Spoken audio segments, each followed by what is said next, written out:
தேவையான அளவுக்கு காலிஃப்ளவர், அதுக்கப்புறம் பட்டாணி, அதுக்கப்புறம் நமக்கு தோல் எடுத்த உருளைக்கிழங்கு, உப்பு போட்டு தேவையான அளவுக்கு தண்ணியும் விட்டு ஒரு 5லேருந்து 6 விசில் நமக்கு விட்டுறணும். தேவையான அளவுக்கு பட்டர், அதுக்கப்புறம் அது கூட கொஞ்சம் நெய்யும் சேர்த்து அது மெல்ட் ஆனதுக்கப்புறம் ஜீரகத்தை ஆட் பண்ணி, ஜீரகம் பொரிஞ்சதுக்கப்புறம் இஞ்சி பூண்டு பேஸ்ட்டை போட்டோம். நறுக்கிய வெங்காயம் நல்லா வதங்கணும். நறுக்கிய கொடை மிளகாவை அதில் போட்டோம்.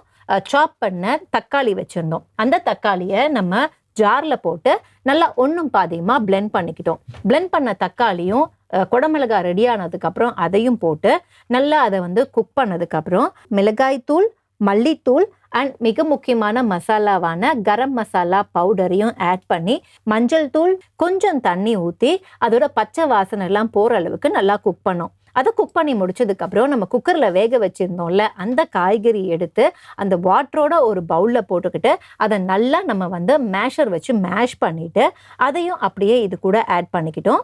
அதை ஃபுல்லாக குக் ஆனதுக்கப்புறம் பாவோட அந்த பன் இருந்துச்சுல, அந்த பன்னை ரெடி பண்ணுற வேலை இருந்துச்சு. தேவையான அளவுக்கு பட்டர் அண்ட் கீ இது ரெண்டுத்தையுமே போட்டு பண்ணை 2 பக்கமும் ரோஸ்ட் பண்ணி எடுத்து வச்சுட்டோம். அதுக்கப்புறம் பாஜி ரெடி ஆன உடனே அந்த பாஜியில் ஃபைனல் டச்சாக கொஞ்சம் பட்டர், அதுக்கப்புறம் கொரியாண்டர் இது ரெண்டுத்தையுமே தூவி கார்னிஷ் பண்ணிட்டு இப்படி இதை சர்வ் பண்ணோம் அப்படின்னா இந்த பாவ் பாஜி இஸ் ரெடி.